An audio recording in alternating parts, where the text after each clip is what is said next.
అదేవిధంగా సింహపురి ప్రజానికానికి నా నమస్కారాలు.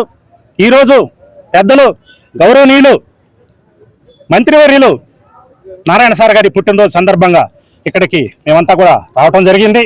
నారాయణ సార్ గారు గతంలో చేసినటువంటి అభివృద్ధి కార్యక్రమాలు చెప్పనక్కర్లేదు.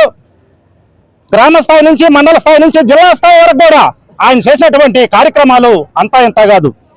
ఆ రోజు సీసీ రోడ్లు అనేది, మెటల్ రోడ్లు అనేది, కలవట్లు అనేది, ముఖ్యంగా ట్యాంకీలు అనేది, వీటన్నిటికన్నా ముఖ్యంగా చెప్పాలంటే మన రాష్ట్రానికి 2 సబ్ స్టేషన్లు వచ్చాయి. లేటెస్ట్ టెక్నాలజీతో కలిగేటువంటివి.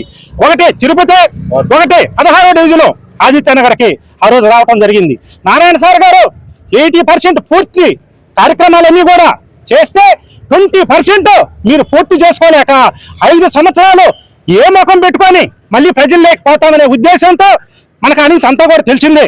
అటువంటి నారాయణ సార్ గారు, రమా మేడం గారు, వారిద్దరు కుమార్తెలు ఈ యొక్క నెల్లూరు 28 డివిజన్లలో వారు తిరగనటువంటి బజార్ లేదు, వారు తిరగనటువంటి డివిజన్ లేదు, వారు తలుపు తట్టినటువంటి ఇల్లు లేదు.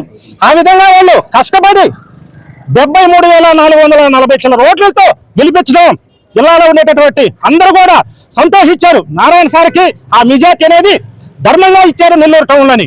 ఇంకా చెప్పాలంటే జగన్మోహన్ రెడ్డి గారు చేసినటువంటి అభివృద్ధి కార్యక్రమాలు నేను అవి చేశా ఈ చేశాను అన్నారు. మీరంటూ ఎక్కడైనా చేసుంటే కనీసం 11 సీట్లకే మీరు పరిమితం అయిపోయారంటే ఇక మీదట నేను చేశాను అనేది రాకూడదు, మరొకసారి రాకూడదని చెప్పి మీడియా రూపాన్ని నేను చెప్తున్నాను. ఎందుకంటే ఇసుక తిన్నారు, గ్రావెల్ తిన్నారు, ఎర్రసంద్రం తిన్నారు, బంగాకు తిన్నారు, డ్రగ్స్ తిన్నారు.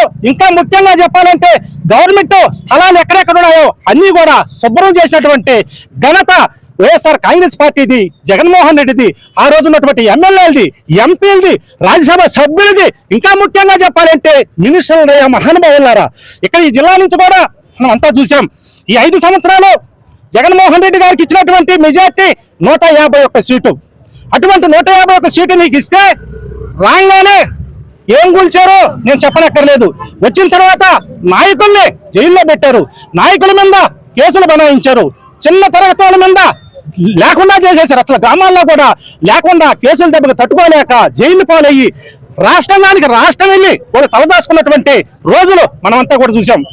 దర్జాగా, హోందాగా, వయసుకు తగ్గ చంద్రబాబు నాయుడు గారు ప్రమాణ స్వీకారం చేసిన మరుసటి రోజే ఈ యొక్క రాష్ట్రానికి ఏమి కావాలి, అమరావతి అన్యాయం అయిపోయిందని అమరావతి కాడికి వచ్చి మొట్టమొదటిగా టెంకాయ కొట్టినటువంటి వ్యక్తి, టెంకాయ కొట్టి పూజ చేసినటువంటి మహానుభావుడు చంద్రబాబు నాయుడు గారు.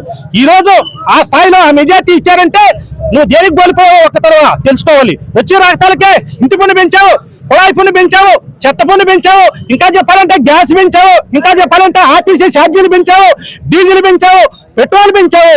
నువ్వంటూ పెంచం ఏమీ లేదని చెప్పి మీడియా ద్వారా నేను చెప్పుకుంటూ ఈ యొక్క అవకాశం ఇచ్చినటువంటి సోదరులకి, పత్రికా సోదరులకి, మీడియా సోదరులకి ప్రత్యేక ధన్యవాదాలు తెలుపుకుంటూ సెలవు తీసుకుంటున్నాను.